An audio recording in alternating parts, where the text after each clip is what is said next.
తెలంగాణ ప్రభుత్వం బీసీలకు 42% reservation provide చేస్తామని చెప్పి, ఏదైతే అన్న మాటల కోసం తెలంగాణ బీసీ రిజర్వేషన్ బిల్లు 2025ని జీవో 9 ద్వారా 2 సభలలో కూడా ఆమోదం తెలుపుకుంది. శాసన మండలి అండ్ శాసనసభలో మార్చి 17, 18 తేదీల్లోని ఏకగ్రీవంగా ఆమోదం తెలిపింది. కానీ గవర్నర్ మాత్రం దీనికి ఆమోదం అయితే తెలపలేదు. గవర్నర్ ఆమోదం కోసం అయితే బిల్లును పంపారు. ఆ బిల్లుని గవర్నర్ రిజర్వ్ చేసుకున్నారు. వీళ్ళు చేసింది ఏంటంటే, ఈ జీవో 9 పాస్ చేసిన తర్వాత కంప్లీట్‌గా కొంచెం ఒక 3, 4 మంత్స్ టైం తర్వాత ఆటోమేటిక్‌గా ఆ బిల్లు పాస్ అవుతది. గవర్నరు ఒక 3 మంత్స్ కంటే ఎక్కువ ఉంచుకోకూడదు ఏ బిల్లైనా. ఆ బిల్లు ఎక్కువ ఉంచుకుంటే ఆటోమేటిక్‌గా పాస్ అయినట్లు అంటూ సుప్రీంకోర్టు తమిళనాడుకి సంబంధించిన విషయంలోని కొన్ని జడ్జిమెంట్‌లిచ్చింది. ఆ జడ్జిమెంట్‌లని వీళ్ళు ఒక లూప్ హోల్‌గా తీసుకొని తెలంగాణ గవర్నమెంట్ మార్చిలో ఆమోదం చేసిన బిల్లును గవర్నర్‌కి పంపగా గవర్నర్ ఎలాంటి రెస్పాన్స్ ఇవ్వలేదు. గవర్నర్ ఎలాంటి రెస్పాన్స్ ఇవ్వకపోతే ఆటోమేటిక్‌గా పాస్ చేసింది. పాస్ అయిన తర్వాత మొన్న రీసెంట్‌గా ఎలక్షన్స్‌కి నోటిఫికేషన్ ఇచ్చింది. Local body elections. ఈ నోటిఫికేషన్ ఏం చేసింది? On the basis of GO 9 42% బీసీలకి రిజర్వేషన్ ప్రొవైడ్ చేసింది. దాని ప్రకారం 42% పెంచిన బీసీ రిజర్వేషన్ ప్రకారమే ఎలక్షన్ నోటిఫికేషన్ ఇచ్చింది. ఆ ఎలక్షన్ నోటిఫికేషన్ ఇచ్చిన తర్వాత కొంతమంది ఏందంటే బీసీలకు 42% రిజర్వేషన్ మీద హైకోర్టులోనే పిటిషన్ వేశారు. ఆ పిటిషన్ వేసినప్పుడు హైకోర్టు ఏం చేసింది? 50% రిజర్వేషన్ కంటే దాటుతుంది మీ 42% రిజర్వేషన్ అని వాళ్ళు కంప్లీట్‌గా దాని మీద స్టే ఆర్డర్ అయితే ఇచ్చింది. సో, థ్రెషోల్డ్ లెవెల్ అంటే మనకి 50% క్యాప్ లెవెల్ ఉన్న రిజర్వేషన్ ఓవర్ క్రాస్ అవుతుంది అంటూ తెలంగాణ హైకోర్టు అయితే స్టే ఇచ్చింది. జీవో 9 మీద యాస్ వెల్ యాస్ ఎలక్షన్ మీద కూడా. ఈ రిజర్వేషన్ ఎలా పెంచారు ఏందనేది ఇక్కడ జస్ట్ చిన్న ఇన్ఫర్మేషన్ ఇచ్చారో షేర్ చేస్తున్నా. రిజర్వేషన్ 50% పెంచుకోవచ్చా వద్దా అనేది రాజ్యాంగంలో ఎక్కడా కూడా మెన్షన్ చేయలేదు. రాజ్యాంగంలో ఎక్కడ అంటే అది ఒక రిజర్వేషన్ పాలసీ అనేది ఒక స్టెప్ బై స్టెప్ తీసుకొచ్చింది. ఒకసారి తీసుకొచ్చింది కాదు. ఆ రిజర్వేషన్ పాలసీలోని 50% థ్రెషోల్డ్ లిమిట్ ఉండాలి. అది ఎస్సీ, ఎస్టీ, బీసీలకి కలిపి 50%. మిగతా రిమైనింగ్ 50% జనరల్ వస్తది. జనరల్‌లో ఎవరైనా పార్టిసిపేట్ చేయొచ్చు. కానీ ఈ రిజర్వ్డ్ కేటగిరీస్‌లో మాత్రం రిజర్వేషనే ఉండాలి. వేరే వాళ్ళు ఉండకూడదంటూ ఈ రిజర్వేషన్ తీసుకొచ్చింది. ఇది కూడా socially and educationally backward basis మీద తీసుకొచ్చింది. ఎకనామికల్ బేసిస్ కాదు. అయితే తెలంగాణ గవర్నమెంట్ ఈ రిజర్వేషన్ల మీద కొంచెం మరి స్టడీ చేసి కొన్ని లూప్ హోల్స్‌ని పట్టుకొని అవి తీసుకొచ్చింది. బట్ ఇక్కడ ఏమిచ్చిన ఇన్ఫర్మేషన్ ప్రకారం చూస్తే ఈ రాజ్యాంగంలో మనకి కొన్ని జడ్జిమెంట్స్ అయితే ఈ రిజర్వేషన్ మీద జరిగినాయి. కొంతమంది ఇట్లే పిటిషన్‌లు వేస్తే సుప్రీంకోర్టులోని కొన్ని డిస్కషన్ జరిగినాయి. కొన్ని స్టేట్‌లలో జరిగినాయి. అలా Indira Sawhney versus union of India case, Janhit Abhiyan versus union of India case సుప్రీంకోర్టులో ఈ రిజర్వేషన్ గురించి 50% క్రాసింగ్ గాని, బీసీలకి 27% రిజర్వేషన్ ఎలా వచ్చిందనేది గాని కొంచెం జడ్జిమెంట్ ఇచ్చింది. ఈ రిజర్వేషన్ పెంచాలి, తగ్గించాలి అనేది స్టేట్ లిస్ట్‌లో కూడా ఛాన్సెస్ ఉన్నాయి. బట్ ఏందంటే ఇక్కడ సెంట్రల్ లెవెల్‌లో ఏదైతే బీసీ కేటగిరీ కింద ఉన్న క్యాస్ట్ ఉంటాయో, ఆ బీసీ కేటగిరీలో అక్కడ ఎక్కువ ఉండొచ్చు, ఇక్కడ తక్కువ ఉండొచ్చు. ఇక్కడ ఎక్కువ ఉండొచ్చు, అక్కడ తక్కువ ఉండొచ్చు. సెంట్రల్ గవర్నమెంట్‌లో బీసీలు, స్టేట్ గవర్నమెంట్‌లో బీసీ అయి ఉండాల్సిన అవసరం లేదు. అక్కడ బీసీలో లేని వాళ్ళు ఇక్కడ బీసీ అయి ఉండొచ్చు. అది మేబీ మనకైతే ఛాన్సెస్ ఉంది. కానీ ఒకవేళ ఈ రిజర్వేషన్ పెంచాలి అనుకుంటే మాత్రం ఈ స్టేట్ గవర్నమెంట్ కంపల్సరీ సుప్రీంకోర్టు ఇచ్చిన ఏదైతే జడ్జిమెంట్ ఉందో ఆ జడ్జిమెంట్ రిజర్వేషన్ ప్రకారం ట్రిపుల్ టెస్ట్ ఒకటి ఉంటుంది. ఆ ట్రిపుల్ టెస్ట్ ఏంటంటే వికాస్ కిషన్ రావు గాగ్లే వర్సెస్ స్టేట్ ఆఫ్ మహారాష్ట్ర కేసులోని పేర్కొంది. ఫస్ట్ బీసీలకి 42% రిజర్వేషన్ పెంచాలి అంటే ఈ ట్రిపుల్ టెస్ట్ అనేది పాస్ చేయాలి. ప్రతి స్టేట్ కూడా ఎవరన్నా వాళ్ళ యొక్క రిజర్వేషన్ పెంచాలంటే ఈ ట్రిపుల్ టెస్ట్ పాస్ చేసి దాన్ని ఖచ్చితంగా వాళ్ళు సక్సెస్ అయ్యి ఉంటే మాత్రమే ఇట్లాంటి బీసీ రిజర్వేషన్లు కానీ ఏదైనా రిజర్వేషన్ చేంజెస్ కానీ తీసుకురావడానికి అవకాశం ఉంటుంది. ఇన్ కేస్ ఏదైనా ఒక ట్రిపుల్ టెస్ట్లో ఏదైనా ఒక టెస్ట్ 3 టెస్ట్ ఉంటాయి. ఆ 3 టెస్ట్లో ఏదైనా ఒకటి మైనస్ అయినా కానీ అది పాస్ కాదు. వాటిలో ఏంటంటే సమగ్ర శాస్త్రీయ అధ్యయనం నిర్వహించాలి. ఒక అధ్యయనం చేయాలి. సామాజిక, ఆర్థిక, విద్య, ఉద్యోగ రంగాలలో కుల సర్వే 2024-25లో 56.33% బీసీలు ఉన్నట్టు తెలిసింది. సమగ్ర శాస్త్రీయ అధ్యయనం అంటే ఈయన ఒక సర్వే చేయించాలి ఒక ఎక్స్పర్ట్స్ తోని. దాన్ని మనకి కులగణన అనేది జరగాలి. దాని ప్రకారం ఎంత పర్సెంటేజ్ రిజర్వేషన్ పెంచాలా వద్దనేది డిస్కషన్ చేస్తారు. ఫస్ట్‌ది అది. ఈ రిజర్వేషన్ విషయంలో మహారాష్ట్ర కూడా ఎన్నో ప్రయత్నాలు చేసింది. అక్కడ లోకల్ బాడీ ఎలక్షన్స్ కూడా రిజర్వేషన్ పెంచి జరిగాయి. తర్వాత కొంతమంది సుప్రీంకోర్టులోని పిటిషన్ వేయగా హైకోర్టు నుంచి సుప్రీంకోర్టుకి వెళ్ళేసి అక్కడ కొన్నిటిని స్టే ఇచ్చింది. అలా జరిగాయి. ఇక్కడ చూస్తే Rahul Ramesh Waghe versus state of Maharashtra కేసులో కూడా సేమ్ జరిగింది.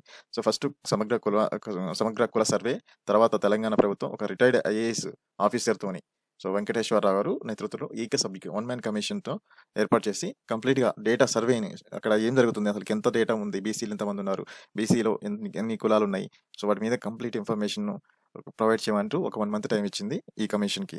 ఈ కమిషన్ చేసిన సిఫారసులని ప్రభుత్వం ఆమోదం చెందింది. దీన్ని తెలంగాణ బీసీ బిల్లుగా అసెంబ్లీలో ఇంట్రడ్యూస్ చేయగా 2 శాసనసభ, శాసన మండలి 2 కూడా ఆమోదం తెలిపాయి. ఇది జరిగింది. సో, హైకోర్టు మధ్యలో ఇంటర్ఫియర్ అయ్యి ఇక్కడ ఈ బీసీ రిజర్వేషన్ బిల్‌ని ఆపడానికి కారణమే. హైకోర్టులో పిటిషన్ దాఖలు చేసిన వాళ్ళు 50% క్రాస్ అవుతుందని వాళ్ళు పిటిషన్ ఫైల్ చేశారు. కానీ తెలంగాణ గవర్నమెంట్ ఏదైతే మనం ఇక్కడ డిస్కస్ చేసిన కేసెస్ ఉన్నాయో ఇందిరా స్నాహి తీర్పు, సో, పేరా 810లో 9 మంది సభ్యులతో ఒక రాజ్యాంగ తీర్పు ఇచ్చింది. ఆ తీర్పులో 50% అనేది కంపల్సరీ కాదు.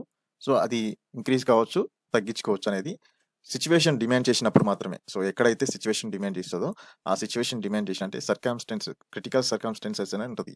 అది మనకేందంటే అది చేయకపోతే ఇంక మనం తర్వాత ఏం చేయలేమన్నట్టు ఉంటది. అలాంటి పరిస్థితుల్లో మాత్రమే ఈ 50%ని ఓవర్ క్రాస్ చేసుకోవచ్చనే జడ్జిమెంట్ అయితే ఇచ్చింది. సో, దాని ప్రకారమే ప్రతిది కూడా మారుమూల ప్రాంతాలు, పల్లెల్లో ఉన్న వాళ్ళందరికీ కూడా ఇది వర్తిస్తది. సో, అది మంచి కోసం మాత్రమే, ఎలాంటి చెడు కోసం కాదు. నిజంగా ఈ ట్రిపుల్ టెస్ట్ పాస్ అయ్యి అక్కడ నీడ్ ఉంటే మాత్రమే చేయాలంటూ ఆ జడ్జిమెంట్ ఇచ్చింది. సో, ఇక్కడ సడలింపు చేసినప్పుడు మాత్రం ఇట్లా రిజర్వేషన్ పెంచినప్పుడు ఇట్లాంటి క్రిటికల్ పొజిషన్ వచ్చినప్పుడు మాత్రం చాలా జాగ్రత్తగా వ్యవహరించాలంటే కూడా కోర్టు నిర్ణయించింది. నెక్స్ట్ కేసు వచ్చేసి జనహిత అభియాన్ కేసు. ఈ తీర్పులో 172వ పేరాలో ఇదే అంశాన్ని పేర్కొంది. సో, దీని మీద ఉభయ సభల్లో అయితే ఆమోదం తీసుకొచ్చింది దీని ద్వారే. సో, ఒకవైపు జీవోపై స్టే ఇచ్చింది, ఒకవైపు ఎలక్షన్ పైన స్టే ఇచ్చింది హైకోర్టు. సో, వీటిని ఎందుకంటే ఓవర్ క్రాస్ అవుతుంది. ఎంత అర్జెంట్ ఏంటి? సో, ఇక్కడ ఏమి అంత క్రిటికల్ పొజిషన్ ఏముంది? దానివల్ల స్టే ఇచ్చింది. కానీ స్పెషల్ ఈ పిటిషన్ ద్వారా ఏం జరగబోతుందో చూద్దాం. సో, ఇక్కడ మనకి ఇచ్చిన కేసులు కరెంట్ అఫైర్స్‌లో గాని మనకి ఎగ్జామ్ పాయింట్ ఆఫ్ వ్యూలో వెరీ ఇంపార్టెంట్. అంతేకాకుండా కొన్ని విషయాలు మనం చాలా తెలుసుకోవాలి. ఇప్పుడు ఈ బీసీలు 42% రిజర్వేషన్ ఇవ్వడం వల్ల యూజ్ ఏంది? లేకపోతే నష్టమేంది? అవి కూడా మనకి కావాల్సిందే. ఇక్కడ బీసీ బిల్లు 42% రిజర్వేషన్ జీవో 9 ద్వారా తీసుకొచ్చింది. గవర్నమెంట్ ఏం చేసింది? తెలంగాణ గవర్నమెంట్ తీసుకొచ్చిన బిల్లుని తమిళనాడు గవర్నమెంట్‌ని ఇన్స్పిరేషన్‌గా తీసుకుంది. తమిళనాడు గవర్నమెంట్‌లో ఏమైందంటే, తమిళనాడు గవర్నమెంట్ తీసుకొచ్చిన పాలిసీస్ మీద, బిల్లుల మీద గవర్నర్ ఆమోదం పొందకుండే బిల్లుని పాస్ చేసుకోవచ్చని, బిల్లు లాగా కన్వర్ట్ చేసుకోవచ్చని వాళ్ళు ఒక 2, 3 కేసులని సుప్రీం కోర్ట్‌కెళ్తే సుప్రీం కోర్ట్ జడ్జిమెంట్ ఇచ్చింది. అది 3 మంత్స్ తర్వాత మాత్రమే. 3 మంత్స్ బిఫోర్ ఎప్పుడైనా బిల్లుని గవర్నరు ఆయన అసెంట్ ఇవ్వకుండా, ఆయన ఆమోదం తెలపకుండా బిల్లుని లాగా చేయకూడదు. 3 మంత్స్ టైంలోని గవర్నర్ ఎలాంటి రెస్పాన్స్ ఇవ్వకపోతే మాత్రం అప్పుడు మాత్రమే మీరు ఆ బిల్లుని పాస్ అయినట్టుగా కన్సిడర్ చేయండి అంటూ తమిళనాడుకు సుప్రీం కోర్ట్ జడ్జిమెంట్ ఇచ్చింది. సో, ఆ జడ్జిమెంట్ ప్రకారమే మన తెలంగాణ ప్రభుత్వం ముందుకు పోయింది. మార్చిలో తీసుకొచ్చిన బిల్లుకి ఇప్పటి మట్టికి గవర్నర్ ఆమోదం తెలపకపోయేసరికి అది లాగా కన్వర్ట్ అవుతుంది ఆటోమేటిక్‌గా అంటూ వీళ్ళు ఎలక్షన్ నోటిఫికేషన్ ఇచ్చారు. సో, మార్చి 30న రాష్ట్రపతి ఆమోదం కోసం కూడా పంపారు. ముద్ర వేయకుండా ఉండటం వల్ల మార్చి 30వ తారీఖున రాష్ట్రపతికి కూడా పంపించారు. కానీ దానిపై కేంద్ర హోంశాఖ కూడా జూన్ 12న రాష్ట్ర ప్రభుత్వాన్ని ఒక సెటింగ్ ఇన్ఫర్మేషన్ ప్రొవైడ్ చేయనట్టు అడిగితే వాళ్ళకి కావాల్సిన ఇన్ఫర్మేషన్ జూలై 22న అన్నీ ఇచ్చామంటూ తెలంగాణ గవర్నమెంట్ అయితే సుప్రీం కోర్ట్‌లో చెప్పబోతుంది. ఇది మనకి ఇక్కడ చూస్తే ఇందిరా స్నాహి కేసు ఏంటి అసలకి? అది ఏమి జరిగింది అనేది మనం ఇక్కడ అబ్జర్వ్ చేయాలి. First Vikas Kishan Rao Gawali versus state of Maharashtra కేసుని ఈ 50% రిజర్వేషన్ గురించి తీసుకుంది. సో, ఎస్సీ, ఎస్టీ, ఓబీసీకి 50% ఓవరాల్‌గా ఉండాలి. ఈ సెట్టింగ్ క్యాప్ అనేది క్రాస్ కాకూడదు. సో, కేసు ఓవర్‌వ్యూ ఇక్కడ చూడొచ్చు బ్యాక్‌గ్రౌండ్. సో, ఎక్సెస్ రిజర్వేషన్ ఓబీసీకి ఎందుకు తీసుకొస్తున్నారు? అది సెల్ఫ్ గవర్నమెంట్‌లోని మహారాష్ట్ర మీద. సో, దీనికి సంబంధించిన అమెండ్మెంట్స్, ఆర్టికల్స్ ఏమి ఉంటున్నాయి అవన్నీ చూడొచ్చు. ఇక్కడ మాత్రం మన తెలంగాణ ప్రభుత్వం అయితే 342A కింద తీసుకొచ్చింది. అది బీసీ రిజర్వేషన్‌కి సంబంధించిన విషయంలోని. సో, టోటల్ రిజర్వేషన్ అనేది exceeded 50% ceiling. So, supreme court earlier cases Indira Swamy union of India కేసులో ఇచ్చింది కాబట్టి దాని ప్రకారం నిలిచామని. బట్ యాక్చువల్‌గా ఏందంటే state government 50% reservation limit local బాడీలో తీసుకొచ్చినప్పుడు ఈ ట్రిపుల్ టెస్ట్ అనేది పాస్ కావాలి. ఆ ట్రిపుల్ టెస్ట్‌లో ఏంటంటే ఎంపిరికల్ ఎంక్వైరీ. సో, బీసీల గురించి కంప్లీట్‌గా వాళ్ళ యొక్క బ్యాక్‌గ్రౌండ్, వాళ్ళ యొక్క ఎకనామికల్ స్టేటస్, సోషల్ స్టేటస్, వాళ్ళకి డిప్రివేషన్ ఏం జరిగింది, వాళ్ళకి ఏమి ఇబ్బందులున్నాయో అవన్నీ తెలుసుకోవాలి. దీనికి సంబంధించిన ఒక బ్యాక్వర్డ్ ఐడెంటిఫికేషన్ కమిషన్ ఒకటెయ్యాలి. ఆ కమిషన్ ఏసేసి, ఆ కమిషన్ ద్వారా అసలకి ఇంకా మరింత డేటా కావాలి. తర్వాత వాళ్ళ యొక్క రిజర్వేషన్ పెంచాలంటే పాపులేషన్ ఎంతుంది లోకల్ బాడీస్‌లోని, స్టేట్ వైస్‌గా, డిస్ట్రిక్ట్ వైస్‌గా, సో, పంచాయతీల వైస్‌గా ఎంతుందనేది వీటన్నిటి మీద ఒక స్టాటిస్టిక్స్ ఒక రిపోర్ట్‌ని చేయాలి. ఆ రిపోర్ట్ కమిషన్ ద్వారా రావాలి. సో, ఇవన్నిటిని పాస్ అయినప్పుడు మాత్రమే ట్రిపుల్ టెస్ట్ పాస్ అయిందని చెప్తారు. ఇది Telangana government triple test pass అయింది. సో, మహారాష్ట్ర అయితే కొన్ని కండిషన్‌లోని ఫెయిల్ అయింది. సో, అందుకే ఇక్కడ ట్రిపుల్ టెస్ట్ ఫెయిల్ కావడం వల్ల మహారాష్ట్ర గవర్నమెంట్ ఓబీసీ రిజర్వేషన్‌ని పెంచడానికి వాళ్ళకి ఎలాంటి పాసిబిలిటీ లేదు కాబట్టి ఆపేశారు. So, Indira Sawhney union of India ఇది మండల్ కమిషన్ కేసు కూడా అంటారు మనకి. సో, 50% సీలింగ్ అనేది. సో, మనకి మండల్ కమిషన్ ద్వారానే బీసీలకి 27% తీసుకొచ్చారు. సో, దీనికి సంబంధించిన articles 14 equality article, employment article and privacy article మొత్తం 3 ఆర్టికల్స్‌ని కన్సిడర్ చేశారు. కీ ఇష్యూస్ వచ్చేసి reservation for OBC constitutional validity ఉందా? లేకపోతే ఎకనామిక్ క్రైటీరియా రిజర్వేషన్ ఎందుకు వాళ్ళకి ఎకనామికల్‌గా టోటల్ రిజర్వేషన్ 50% ఎందుకు క్రాస్ అవుతుంది? సో, క్రిమీ లేయర్ అనేది ఎందుకు ఇంట్రడ్యూస్ చేశారు? వీటన్నిటిని కూడా ఇందిరా స్వాహ్నే కేసులో తీసుకొచ్చారు. క్రిమీ లేయర్ తీసుకురావడం ఏందంటే రీజను ఆల్రెడీ బీసీలోని కొంతమంది కొంచెం బెటర్‌మెంట్‌గా ఉంటారు సర్టెన్ పర్సెంటేజ్. సర్టెన్ పర్సెంటేజ్ వాళ్ళు మళ్ళీ యూజ్ చేసుకుంటారు కాబట్టి రిజర్వేషన్‌ని. అందుకే క్రిమీ లేయర్ ఇన్‌కమ్ బేస్డ్ మీద తీసుకొచ్చారు. ఎకనామికల్ అడ్వాన్స్‌డ్ ఉన్న వాళ్ళకి క్రిమీ లేయర్‌ని ఇంట్రొడ్యూస్ చేశారు. సో, ఇక్కడ మనం చెప్పినప్పుడు ఎలా ఉందంటే, సో, 50% రిజర్వేషన్ అనేది ఓన్లీ ఎక్స్ట్రార్డినరీ సర్కమ్‌స్టాన్సెస్. ఏదైనా అత్యంత అవసరం ఉంది. ఇప్పుడు అది చేస్తే గాని మనకి పాసిబిలిటీ లేదన్న కేస్‌లోనే తీసుకురావాలని ఇక్కడ మెన్షన్ చేశారు. అండ్ ఎకనామిక్ క్రైటీరియా అనేది ఒక్కటే కాదు కన్సిడరేషన్ చేయాల్సింది. ఇంకా పాపులేషన్ వాళ్ళ సర్టెన్ పర్సెంటేజ్ అది కూడా కన్సిడర్ చేయాలి. సో, ప్రపోర్షన్ ఆఫ్ పాపులేషన్ అనేది చాలా ఇంపార్టెంట్ అనేది కూడా మెన్షన్ చేశారు. తర్వాత కేసు తీసుకుంటే M. Nagaraju versus union of India. 2016లోని రిజర్వేషన్స్‌ని అంటే ప్రమోషన్స్‌ని రిజర్వేషన్ బేస్డ్ మీద చేయటం ఎందుకు చేస్తున్నారు? దానివల్ల కొంతమంది లాస్ అవుతున్నారనే దాని మీద ఈ కేసు ఫైల్ అయింది. So, article 14, 16(4)(a), 16(4)(b) and 335 of Indian constitution. ఈ ఆర్టికల్స్ వెరీ ఇంపార్టెంట్. సో, ఈ ఆర్టికల్స్ కింద తీసుకొచ్చారు. సో, ఇక్కడ కాన్స్టిట్యూషనల్ అమెండ్మెంట్స్ కూడా ఇన్వాల్వ్ అయ్యాయి. ఎందుకంటే రిజర్వేషన్ ప్రమోషన్స్ కాబట్టి 77th, 81st, 82nd and 85th ఈ అన్నిటిని కూడా రిజర్వేషన్‌కి రిలేటెడ్‌గా అమెండ్మెంట్స్ ఉన్నాయి. సో, ఈ రిజర్వేషన్ ప్రమోషన్స్ వల్ల బేసిక్ స్ట్రక్చర్ అనేది వైలేట్ అవుతుంది. అండ్ అక్కడ ఈక్వాలిటీ, మెరిట్ అనేది కూడా చేంజ్ ఉంటుంది కాబట్టి దాని మీద ఈ కేసు తీసుకొచ్చేసి, సో, ఈ కేసులో కూడా ఒక 3 టైప్ ఆఫ్ కండిషన్స్ తీసుకొచ్చారు. సో, ఇది కూడా మనకి కాన్స్టిట్యూషనల్ బేసిక్ స్ట్రక్చర్ వైలేట్ అవుతుందంటూ ఒక 3 టైప్స్ ఆఫ్ కండిషన్ తీసుకొస్తే అవి క్లియర్ అయితే మాత్రం మీరు రిజర్వేషన్ ప్రమోషన్ చేసుకోవచ్చని. సో, కాన్స్టిట్యూషనల్ లిమిటేషన్ ఏంటో చెక్ చేయాలి. So, backwardness, advocacy of representation, administrative efficiency వీటన్నిటిని చెక్ చేయాలి. సో, కాన్స్టిట్యూషనల్ లిమిటేషన్ ఏముంది? సో, సర్టెన్ పర్సెంటేజ్ రిజర్వేషన్ వాళ్ళకి ప్రమోషన్స్ ఇవ్వటం వల్ల ఏం చేంజ్ వస్తుంది కాన్స్టిట్యూషన్‌లో, ఏం వైలేట్ అవుతుందనేది చెక్ చేయాలి. Backwardness in advocacy representation. So, certain caste వాళ్ళు సర్టెన్ క్లాస్ గాని, క్యాస్ట్ గాని, ఆ గ్రూప్ ఆఫ్ పీపుల్ రిప్రజెంటేషన్ ఎలా ఉంది స్టేట్ గవర్నమెంట్‌లోని. సో, నెంబర్ ఆఫ్ ఎంప్లాయీస్ ఎలా ఉన్నారు, అడ్మినిస్ట్రేషన్ ఎఫిషియన్సీ ఎలా ఉంది, వర్కింగ్ అనేది. సో, ఇవి కూడా మనం అబ్జర్వ్ చేయాలంటూ. So, before granting reservation promotions అనేది ఈ 3 టెస్ట్ కంపల్సరీ మనం క్లియర్ చేయాలి. దాన్నే నాగరాజు టెస్ట్ అంటారు. సో, ఖచ్చితంగా గుర్తుపెట్టుకొని నాగరాజు టెస్ట్ వేరు, ట్రిపుల్ టెస్ట్ వేరు. ఇక్కడ 3 కండిషన్, అక్కడ 3 పాసిబిలిటీస్, 3 రిక్వైర్మెంట్స్ ఉన్నాయి. అవి కంప్లీట్‌గా చెక్ చేసిన తర్వాతే ట్రిపుల్ టెస్ట్ పాస్ అయితేనే reservation cap only extraordinary circumstance కేసెస్‌లోనే రిజర్వేషన్ ఇంక్రీజ్ చేసుకోవచ్చని సుప్రీంకోర్టు జడ్జిమెంట్ ఇచ్చింది ఇందిరాగాంధీ కేసులో.